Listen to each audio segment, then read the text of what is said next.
you smell it? Your vagina? You smell like fish? God, that's not. Hey, Monica. Oh, shit. Don't even touch, you know, how much. Ugh, oh, fuck. That's disgusting. Take this.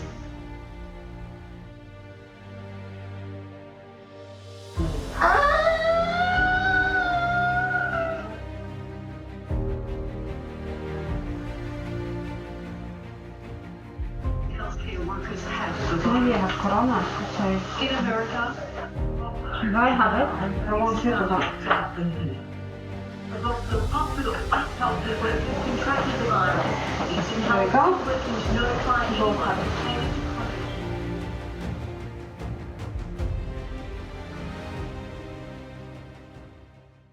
Welcome to Echoes of Crime. Today, we're diving deep into a story that, honestly, it hits you right in the gut. It's about the most profound kind of betrayal, the abuse of trust involving someone incredibly vulnerable. That's right. It's a case set not in some dark alley, but within the supposed safety of professional care. And the truth only surfaced because a desperate family felt they had absolutely no other option but to, well, take the law into their own hands. We're talking about the case of Leanne Mackey. Tell us a bit about her. Leanne is, well, she was 53 at the time these events really came to light. She lives with severe cerebral palsy, she's nonverbal, and needs full-time care for pretty much everything. But crucially, nonverbal doesn't mean non-communicative or unaware, does it? Not at all. The sources are really clear on this. She has a sharp mind, a great sense of humor. Her family describes her as incredibly passionate, sassy even, especially about her football team, the Brisbane Lions. A real personality. And this vibrant person found herself in a truly nightmarish situation. The very people paid to care for her, to keep her safe in her group home, they became her abusers. Systematically. It wasn't just neglect or incompetence, though maybe that played a part initially. What the evidence eventually showed was deliberate torment, bullying, physical abuse, just deeply degrading acts. It's chilling. And the abusers seemed to operate under this horrifying assumption that she couldn't tell anyone. Because she was nonverbal, they figured she was the quote-unquote perfect victim, unable to report, unable to fight back, just utterly powerless. But they underestimated Leanne. And they certainly underestimated her parents, Rob and Lorraine. Leanne did have a way to communicate. Yes, a very unique and quite precise method. It involved just her eyes. Moving her eyes to the right meant yes, and to the left meant no. Simple, but powerful. And through this method, she managed to signal to her parents that something was terribly wrong. That was the spark, wasn't it? The signal that something had to be done. It absolutely was. It was the alarm bell that led Rob and Lorraine down this, well, quite desperate path, installing a hidden camera in her room. A decision they knew was legally questionable, maybe even illegal, but they felt driven to it. Completely. To expose what police later saw in that footage and described as, and this is a direct quote from the reports, the most cruel and horrific vision we've ever broadcast. So this deep dive is about unpacking that horrific vision, that betrayal. It's about vulnerability exploited, trust shattered, and the long, painful fight for justice within a system that at first just didn't want to see. Exactly. And the questions it raises about the disability care sector, about accountability, well, they're profound and deeply unsettling. Okay, let's really try to understand Leanne as a person first, because to feel the weight of what happened, you need to know who she was before this darkness descended. Definitely. Everyone who knew her, according to the sources, just adored her. She's described as affable, happy, always smiling, fun-loving. And interestingly, her mom, Lorraine, mentions how Leanne was always worried about other people, asking if they were okay. Even with her communication challenges. Yes. It speaks volumes about her character, doesn't it? Lorraine said, quite simply, everybody fell in love with her. And her communication, the eye movements, it wasn't just basic yes-no, was it? No. They developed it further. It could convey more complex things like cold or hot. It really showed her intelligence, her ability to connect and understand nuance. It required patience, yes, but she was fully there, fully engaged. You get a sense of her wit, too, from her parents' stories. Oh, absolutely. Like the fact she moved out of home back in 1999, lived independently for over 2 decades. Why? Because she apparently decided she was done living with mom and dad. That's brilliant. Just like any young adult wanting their own space. Exactly. And her dad, Rob, tells this story. Years later, they'd ask if she missed him, and sometimes she'd give a clear no with her eyes or maybe a cheeky maybe. Her parents said she loved giving them stick, that humor, that connection. It was all there. Which makes the change they started noticing about 5 years ago, around early 2019, even more devastating. It really does. Rob and Lorraine started seeing this profound shift. Their daughter, the happy, affable, lovable girl, as they put it, she just wasn't the same. What did that look like? She became withdrawn, seemed constantly distressed, and critically, she was experiencing unexplained pain, a lot of pain. The light just seemed to go out of her eyes. Something was fundamentally wrong. And this was happening while she was living in a group home run by Scope, right? Yes, Scope. It's important context. They are one of the biggest disability support providers in Victoria.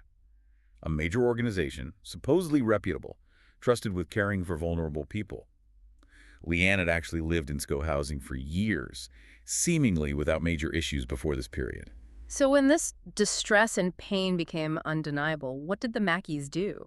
They didn't just accept it, they took her to a rehab specialist, seeking medical answers. They wanted a proper investigation into the pain. And did they find answers? They did, Right. and the answers were alarming. Medical tests, scans.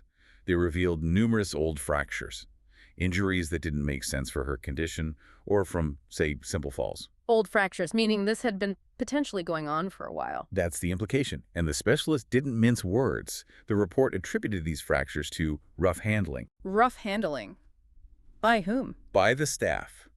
The specialist specifically suggested staff were likely pulling her across the bed with her arms and legs, using improper and forceful techniques, repeatedly causing trauma. That is just horrifying, especially given her physical condition. Exactly. Adding to that, they also diagnosed her with osteoporosis, fragile bones, meaning she needed exceptionally careful, gentle handling during any movement, any transfer, the exact opposite of what the medical evidence suggested was happening. So now you have clear medical evidence, multiple fractures, a diagnosis requiring extreme care, and a specialist pointing directly at rough handling by staff. What happened when the Mackeys took this to Scope management? This is where the story takes a really dark turn towards institutional failure. They presented this clear medical report dated 2019, laying it all out. And Scope's response? According to the investigation records, they flat out refused to accept responsibility. They claimed there was, and this is staggering, no medical evidence their staff caused them. Wait, they just dismissed a specialist medical report attributing fractures to rough handling. Essentially, yes. It's a total rejection of external, expert medical findings. And it set the stage for everything that followed. The parents must have been beside themselves. Did they keep raising concerns? Oh, constantly. They could see Leanne was still suffering, still in pain. They believed the rough handling was continuing, maybe even escalating. But their concerns kept hitting a brick wall. How did Scope handle those ongoing complaints? The Mackeys felt it was just lip service. They described internal investigations that felt predetermined, always seeming to find in favor of the staff member. Or, as they suspected, the investigations were more about looking after the brand, protecting Scope's reputation, than genuinely finding out what was happening to Leanne. So a closed loop. Complaints go in, get investigated internally, staff are cleared, reputation management kicks in, and the vulnerable resident continues to suffer. Precisely. You have the pain, the medical proof of injury, the parents' desperate pleas, and an institution seemingly choosing self-preservation over its fundamental duty of care. Leanne was trapped, and her condition just got worse. Yeah, it deteriorated significantly. Constant pain, she wasn't sleeping, showing clear signs of severe distress.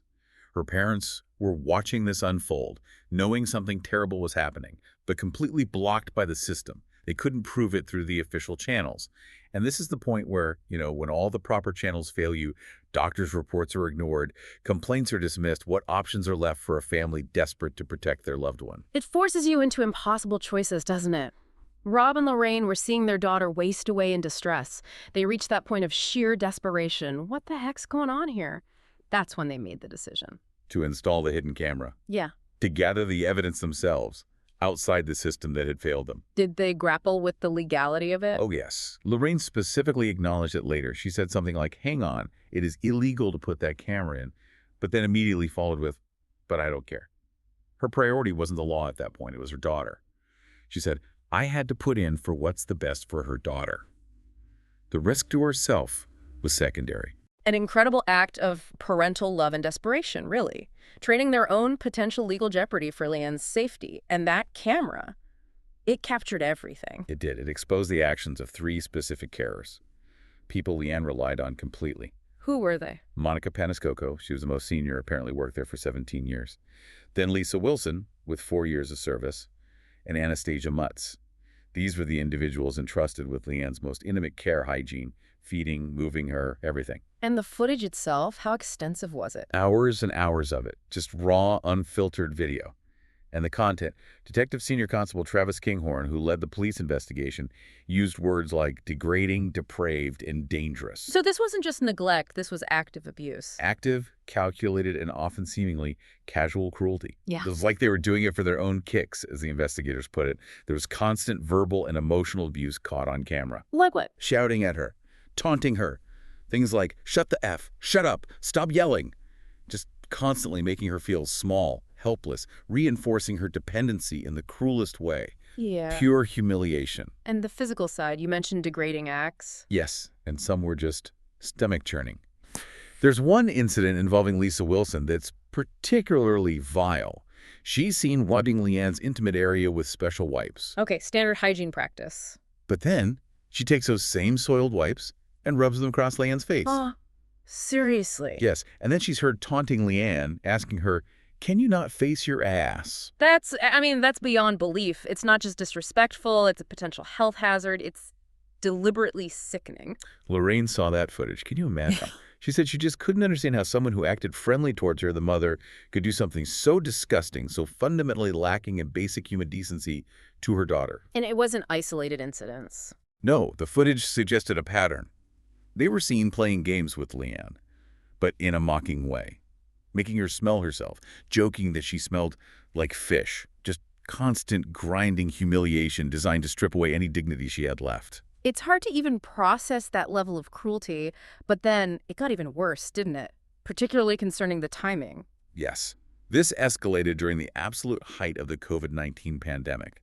Remember, Leanne, with her cerebral palsy and osteoporosis, was extremely medically vulnerable. COVID could easily have been fatal for her. Okay, so what happened? The camera captured Monica Paniscoco doing something truly atrocious. She actually says on the recording that she thinks she might have COVID, the deadly virus. And then, please don't say she went near Leanne. Worse, she deliberately, consciously spit into Leanne's mouth. She what? Spat directly into her mouth. And according to the report, she explicitly said she wanted Leanne to get sick too. That's not just assault. That's potentially attempted murder, surely. Given the context of the pandemic and Leanne's vulnerability, it's like biological warfare against a defenseless person. It's an act of unimaginable malice. And the footage also showed other physical violations, them inserting objects, like a pole and a cylinder, and even their fingers deep into her mouth and throat. Again, incredibly dangerous, especially during a respiratory pandemic. Lee Mayer, Leanne's disability advocate, commented on this, didn't she? She did. She called it simply wicked, pointing out that at a time when COVID was potentially lethal for someone like Leanne, having a carer tell her they were going to infect her, it's just sadistic. It shows the absolute power they believe they held over her, literally life and death. So with this mountain of horrific video evidence, did Scope finally act? Only when the Mackeys confronted them with it. The footage obtained illegally by the parents they'd previously ignored, that was what finally prompted Scope to call the police. Unbelievable. The parents had to do the investigation Scope should have done years earlier? Pretty much. Detective Senior Constable Kinghorn then launched what became a 2-year police investigation. He confirmed just how shocking and appalling the footage was. Did it affect the investigators personally? Kinghorn said it ignited a fire in the team. Seeing that level of cruelty made them absolutely determined to hold these women accountable. The Mackeys' desperate act had finally brought the undeniable proof to light. But even then, faced with irrefutable video evidence of their own staff committing these acts, did Scope show any remorse for having dismissed the parents' earlier concerns? For not believing Leanne? That's one of the most telling details. Kinghorn was asked that exact question. Did Scope express any regret about their initial disbelief when confronted with the video? His answer was a stark, simple no. No regret, even then. Apparently not. Kinghorn speculated, echoing the parents' earlier feelings, that Scope's primary concern likely remained protect their image, protect themselves. The institution's priorities seemed tragically fixed, even when faced with proof of such horror occurring under their watch. So the abuse is exposed, the police are involved, but the immediate fallout for Leanne was, of course, immense. The psychological damage was just devastating. How did they even begin to assess that, given her communication challenges? They used her communication board, her yes-no eye movements. Her parents asked her directly, did the abuse destroy her trust? She immediately went, yes. Did she cry out at night because of the pain? Yes. Those are heartbreaking confirmations. But perhaps the most revealing one, they asked if he felt trapped. And again, a clear yes. That feeling of utter helplessness reinforced by things the carer said, like, you're not a queen, you're not a princess. It left deep scars. What are the long-term effects? Leanne was diagnosed with PTSD, post-traumatic stress disorder. Her parents say there are days she just can't face. Days where the trauma, the flashbacks, they just overwhelm her. And the fear. Does she feel safe now?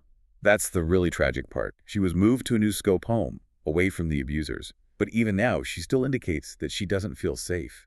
The very environment meant for her care has become irreversibly linked with terror in her mind.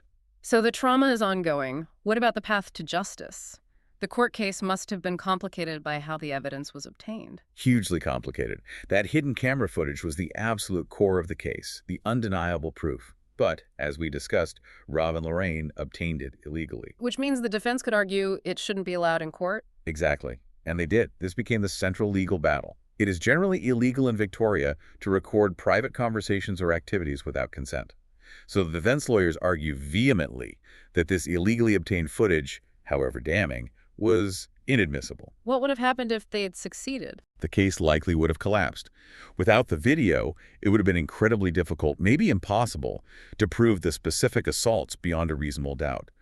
The women could have walked free. So the stakes were enormous. How long did the court deliberate on this? There were 2 full days of legal arguments just on the admissibility of the footage. It was a massive hurdle. And the outcome? The court made a landmark decision. They ruled that in this specific context, the need to protect a vulnerable person like Leanne, who couldn't otherwise report the abuse, outweighed the privacy rights of the carers committing the alleged crimes. The footage was allowed. That must have been a colossal relief for the Mackeys. It was seen as their greatest victory in the whole process. And more than that, it set a hugely important legal precedent in Victoria. Detective Kinghorn highlighted this. It established that covert footage like this can now be used to prosecute abusive carers. It potentially opened a door for justice for other nonverbal individuals in similar situations. A really significant win for disability rights advocates. Okay, so the crucial evidence is in. The case proceeds. The women were charged with assault. What happened when it went to the magistrate's court in 2022? Well, initially, all 3, Lisa Wilson, Monica Panichko, and Anastasia Mutz, pleaded guilty to assault charges. A guilty plea, so conviction and sentencing followed. Sentencing did follow, but the penalties were, well, widely condemned as incredibly lenient.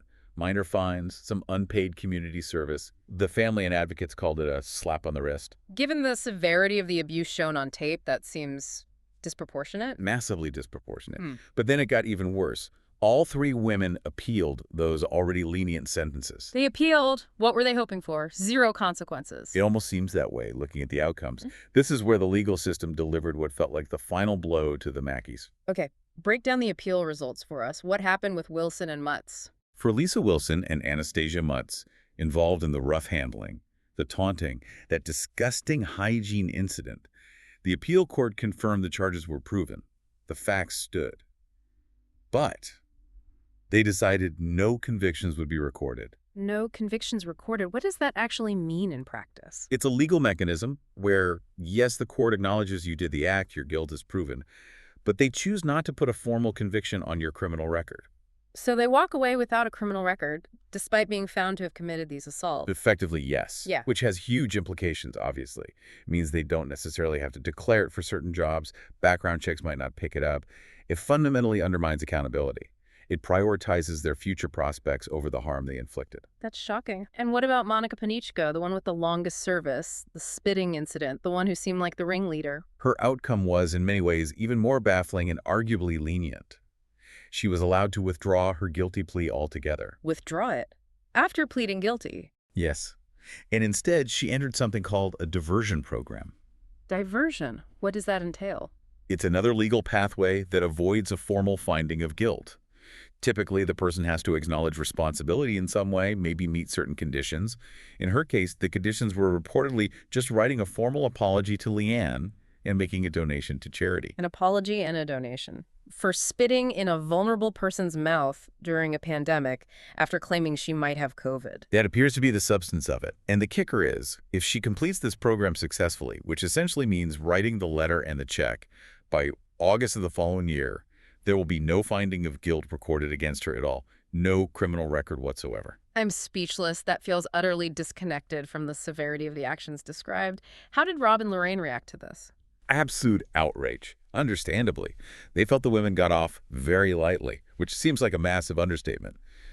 Rob said he just wanted them to spend even a short time in prison, just to grasp what it means to lose your freedom, something Leanne lives with daily, compounded by their abuse. But they didn't get that. The system essentially told them these actions don't warrant serious consequences. That's certainly how it appears. It sent a terrible message. And beyond the individual crimes, Lee Mayer, the advocate, pointed out something else the videos revealed. What was that? A toxic staff culture. It wasn't just isolated bad apples, potentially. The footage suggested a wider culture of resentment, cynicism, poor attitudes toward the very people they were paid to care for, which led everyone involved to the same conclusion. That people like this should never work in the sector again. Exactly. Never ever be allowed near vulnerable people again. A lifetime ban seemed like the absolute minimum requirement for public safety and basic decency. So, after the court cases concluded with these, well, minimal penalties, what happened administratively? Did Scope act? Did the industry watchdog? Initially, yes. Scope did sack all 3 women once the evidence was undeniable. That was the immediate employment consequence. And the NDIS Quality and Safeguards Commission, that's the national watchdog for the disability sector, they stepped in and imposed temporary bans. Temporary bans. Okay, so standard procedure for serious misconduct. Yeah. But temporary is the key word there. It absolutely is. And this is where the lack of formal criminal convictions comes back to bite systemically. Because the court outcomes were so lenient, and because these regulatory bans often have expiry dates. Let me guess. They're allowed back. Incredibly, yes. The reports indicate that 2 of the women are actually scheduled to be eligible to return to work in the disability sector later this year. And the third one, Panichko, next year. So the women who committed these acts, including the spitting incident, could soon be legally allowed to care for other vulnerable Australians. Yeah. Despite everything we know. That's the situation the court outcomes and current regulations created. It's a loophole born from leniency. And that possibility, that potential return, is what caused absolute fury at the highest levels. You mean politically? Yes. The federal minister responsible for the National Disability Insurance Scheme, Bill Shorten, got involved very publicly. Okay, his role oversees the whole NDIS system, funding, and standards. What did he say? He said he was furious. Furious about the court results, furious about the temporary nature of the bans. He felt it was completely unacceptable. Did he promise any action? He made a very strong, very public promise. He stated he had personally asked the NDIS watchdog, the commission, to investigate imposing lifetime bans on all 3 women from ever working within the NDIS system again. A lifetime ban. Can he actually enforce that? He vowed to. He said, I'll do everything I can within my power. I'll make it happen. He essentially signaled he was prepared to push for regulatory changes if necessary to ensure they are permanently barred. He framed it as something owed to Leanne, a fundamental step to restore some faith in the system. That's a significant intervention, a minister trying to override the perceived failings of the justice system through regulatory power. It shows the level of public and political outrage this case generated once the full details, especially the court outcomes, became known. While that's happening at the government level, what about Scope, the provider? Well, Scope, now under new leadership, has attempted to address the situation. The acting CEO, Lisa Evans, issued a public apology, a full mea culpa. What did she acknowledge? She acknowledged the failings of their previous processes, expressed deep regret for what happened to Leanne. Crucially, she admitted Scope should have done a better job supervising staff and handling the Mackey's initial complaints. So an admission of institutional failure, finally. Yes, which is significant, if very belated. But as Lisa Evans herself acknowledged, the real measure isn't just the apology. It's Leanne's reality. And what is that reality? That Leanne still indicates she doesn't feel safe, even in a new home, even with the abusers gone. Evans called hearing that awful. It underscores that trust, once so violently broken by the very people meant to build it, isn't easily repaired by corporate statements. It must be incredibly difficult for Rob and Lorraine to navigate that ongoing fear alongside everything else. It led to perhaps the most heartbreaking moment in this whole saga, revealed by Lorraine herself. She made an incredibly raw admission on national television. What did she say? She confessed that the despair, watching Leanne suffer, the fight for justice, the fear for her future, it became so overwhelming that she sometimes had thoughts of just driving. Meaning contemplating ending both their lives. That was the profound implication. A devastating admission of the sheer depth of trauma inflicted not just on Leanne, but on her entire family. She described the last 6 years as a relentless nightmare, dominated by the fear of what happens to Leanne when they're no longer here to advocate, to protect. It just shows the ripple effect of abuse like this. It destroys more than just the immediate victim. Completely. They didn't just assault Leanne, they shattered her parents' lives too. So what keeps them going? How do they cope with that level of despair? According to Lorraine, it comes back to Leanne herself. Her quiet strength, her resilience, and a sense of purpose that has emerged from this horror. Purpose. Yes. When Leanne has her darkest moments, when she indicates through her communication that she's perhaps ready to give up, her parents remind her of her value, her impact. They tell her she has too much to teach people. That she has a job to do. Exactly. A job to do down here, Lorraine said. To make people aware of what goes on. In a tragic, unintended way, Leanne Mackey, the woman they tried to silence, has become this incredibly potent symbol, a catalyst, forcing people to confront uncomfortable truths about the care system. #tag outro. So looking back at this entire case, it's just, it's staggering on so many levels. The courage of Leanne communicating through eye movements, the sheer tenacity of her parents refusing to give up. Absolutely. Their actions, particularly installing that camera, directly led to that crucial legal precedent in Victoria, ensuring secret footage can be used to protect vulnerable people. That's a concrete, positive outcome. But it also threw into stark relief this terrifying gap, didn't it? The gap between the promise of safe, professional care and the reality of what can happen behind closed doors. The culture of abuse, the institutional denial. It's the ultimate betrayal of trust, isn't it? Okay. Compounded first by Scope's initial dismissals and then arguably by the leniency of the court outcomes. Which really brings us to that core troubling question. How can a legal system witness such calculated cruelty, such potentially life-threatening actions, particularly the spitting incident during COVID, and deliver penalties that result in no criminal convictions for the perpetrators? It sends a very confusing and frankly deeply concerning message about how society values the safety and well-being of its most vulnerable citizens. Yeah. What does accountability truly mean if you can commit these acts and walk away without a criminal record? The Leanne Mackey case becomes more than just one horrific instance of abuse. It's a mirror reflecting potential systemic failures in oversight and accountability and ensuring basic human decency within the care sector. Exactly. True safety isn't just about having regulations and watchdogs on paper. It's about rigorous enforcement. It's about believing victims. And it's about ensuring consequences are proportionate to the harm caused. And that leaves us with the final lingering question, doesn't it? We've heard the apologies from Scope's new management. We've heard the forceful promises from Minister Shorten about lifetime bans. How will those promises be kept? Will the regulations truly be changed and enforced to close these loopholes? Or will the system, under pressure, eventually revert, allowing the possibility of such injustice happening again? The burden of proof really still rests with the system, with the government, with the care providers. They need to demonstrate, not just state, that the lessons from Leanne Mackey's suffering have been truly learned and acted upon. That's the thought we have to leave our listeners with today.